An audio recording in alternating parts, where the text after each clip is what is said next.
हरिओम नमस्कार दोस्तों, जय श्री कृष्ण, राधे राधे। आप सभी भक्तों का हमारे YouTube चैनल पर स्वागत है। आज आप रसपान करेंगे कार्तिक मास के महात्म्य का 8वां और 9वां अध्याय का। साथ में तुलसी नामाष्टक भी सुनेंगे। यदि हमारा वीडियो आपको अच्छा लगे तो बिना कहे सब्सक्राइब कर लीजिए और कमेंट बॉक्स में कमेंट कीजिए और शेयर कीजिए। तो चलो शुरू करते हैं। 8वां अध्याय। नारद जी बोले, हे राजन, अब आप कार्तिक मास व्रत के उद्यापन की विधि सुनो।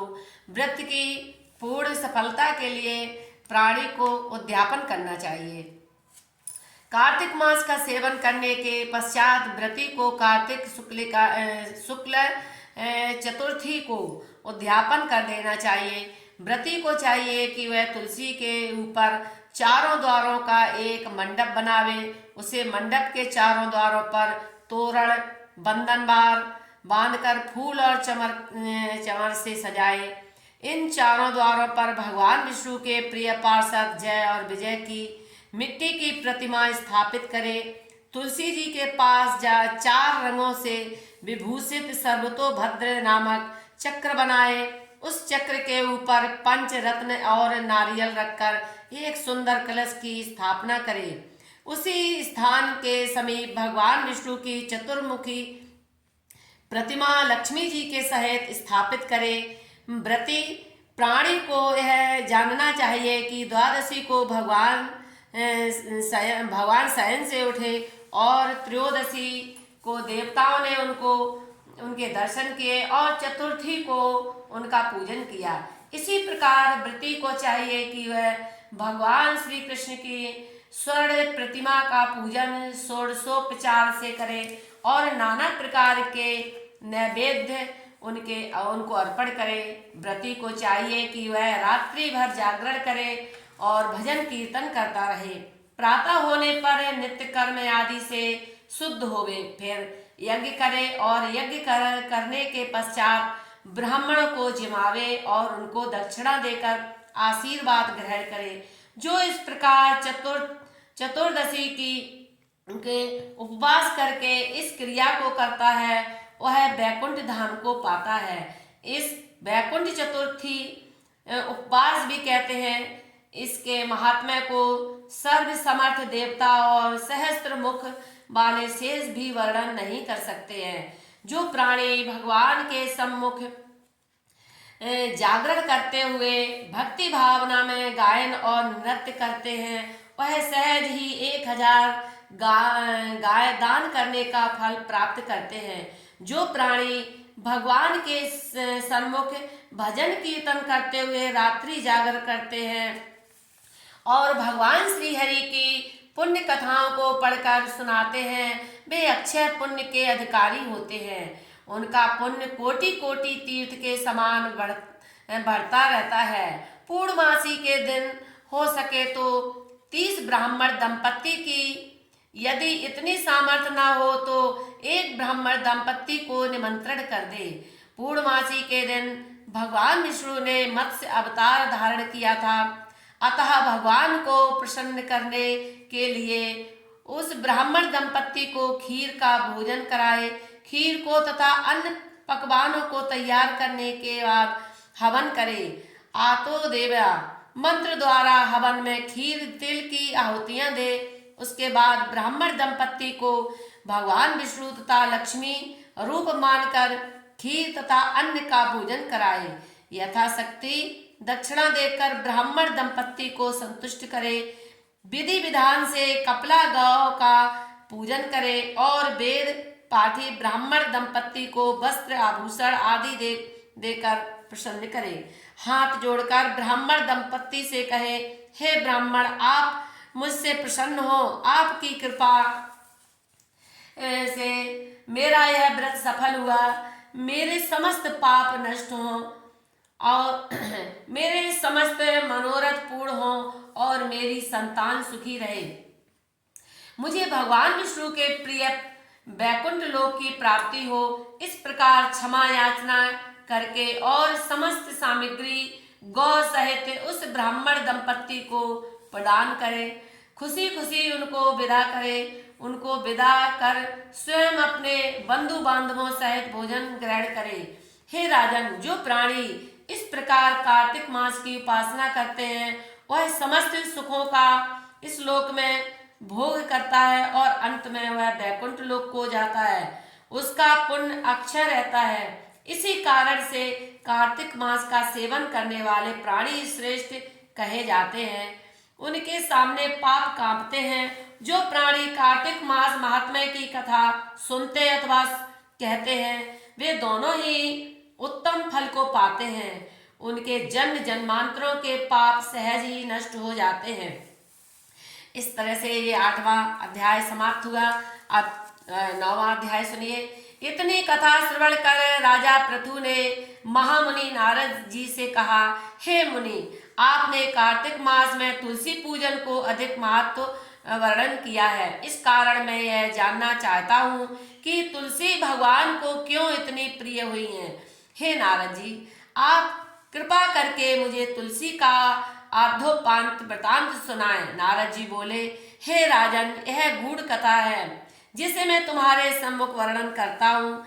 एक समय देवराज इंद्र समस्त देवताओं और अप्सराओं के साथ भगवान सदाशिव के दर्शन के लिए कैलाश पर्वत पर गए।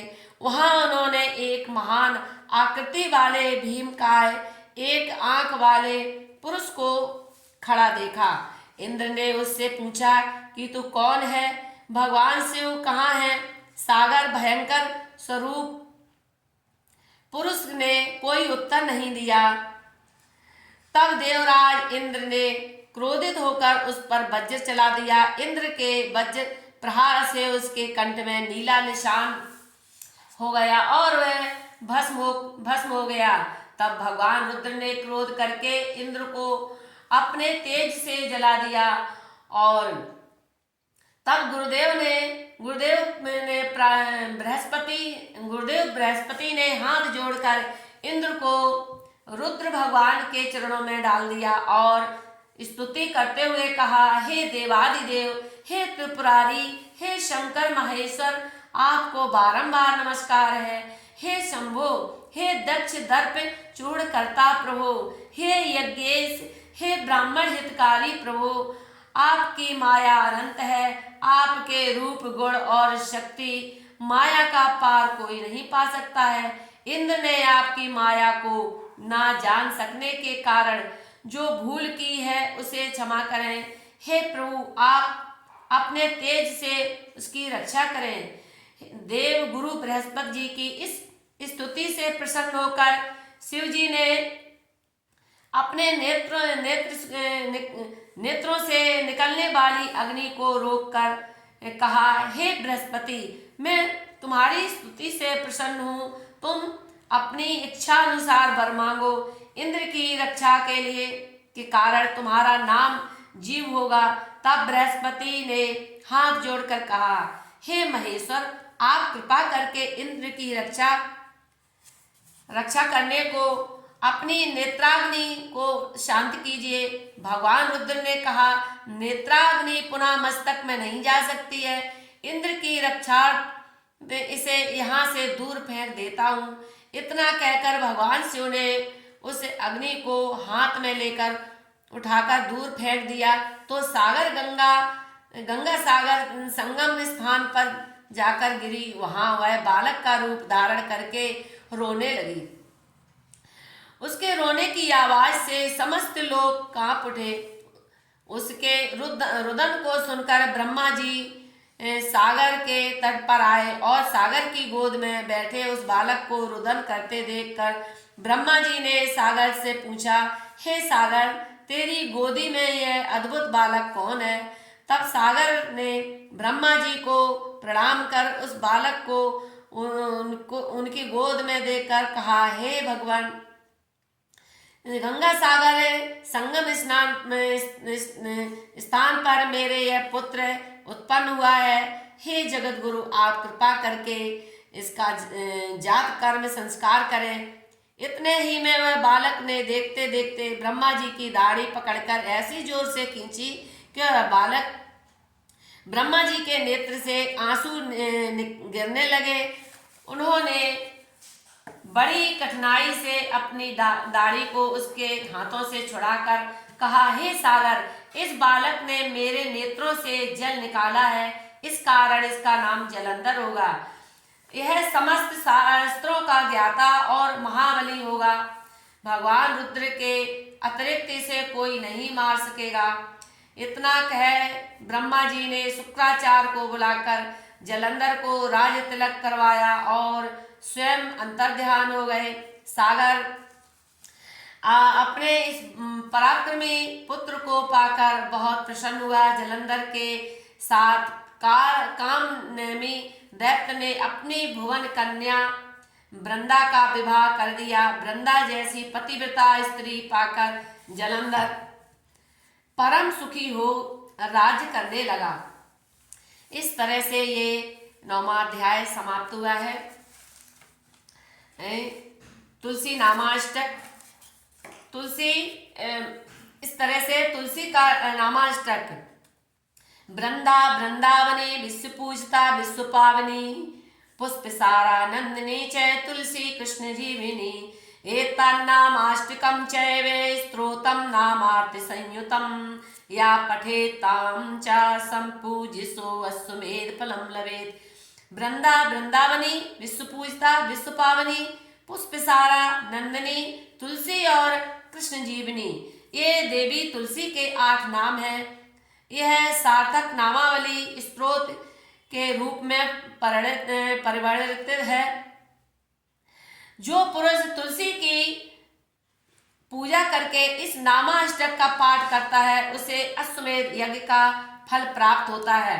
कार्तिक मास की पूर्णिमा तिथि को देवी तुलसी का मंगलमय प्राकट हुआ और सर्वप्रथम भगवान श्री हरि ने उनकी पूजा की। जो इस पूर्णिमा के अवसर पर विश्व पावनी तुलसी की भक्ति भाव से पूजा करता है वह संपूर्ण पापों से मुक्त होकर भगवान विष्णु के लोक में जाता है। जो कार्तिक महीने में भगवान विष्णु को तुलसी पत्र अर्पण करता है वह 10,000 गौदान का फल निश्चित रूप से पा लेता है। इस तुलसी नामाष्टक के नित्य स्मरण से संतानहीन पुरुष पुत्रवान बन जाता है और जिसे पत्नी न हो उसे पत्नी मिल जाती है। बंधु बांधव युक्त सब बहुत सारे बांधवों को प्राप्त कर लेते हैं। ये बड़ा ही तुलसी नामाष्टक पावन है। निर्भय होकर और पापी पाप से छूट जाता है। हे नारद, वेद कर्ण शाखा में तुलसी ध्यान की विधि का प्रतिपादन हुआ है। ध्यान में संपूर्ण पापों को नष्ट करने की अबाध शक्ति है। परम ध्यान परम साध्वी तुलसी पुष्पों में सार है। ये पूजनीय तथा मनोहारी है। संपूर्ण पाप रूपी ईंधन को भस्म करने के लिए ये प्रज्वलित अग्नि की ज्वाला के समान है। पुष्पों में अथवा देवियों में किसी से भी इनकी तुलना नहीं हो सकी। इसीलिए उन सभी में पवित्र रूपा इन देवी को तुलसी कहा गया है। ये सबके द्वारा अपने मस्तक पर धारण करने योग्य हैं। विश्व को पवित्र करने वाली ये देवी जीवन मुक्त है। मुक्ति और भगवान विष्णु की भक्ति प्रदान करना इनका स्वभाव है। ऐसा भगवती तुलसी की है उपासना करता हूँ। ध्यान करने के पश्चात बिना आवाहन किए भक्ति पूर्वक तुलसी के वृक्ष में षोडशोपचार से इन देवी की पूजा करनी चाहिए। विद्वान पुरुष इस प्रकार ध्यान भजन पूजन और तुलसी नामाष्टक का पठन पाठन करके देवी तुलसी को प्रणाम करें। बोलो जय तुलसी मैया की जय।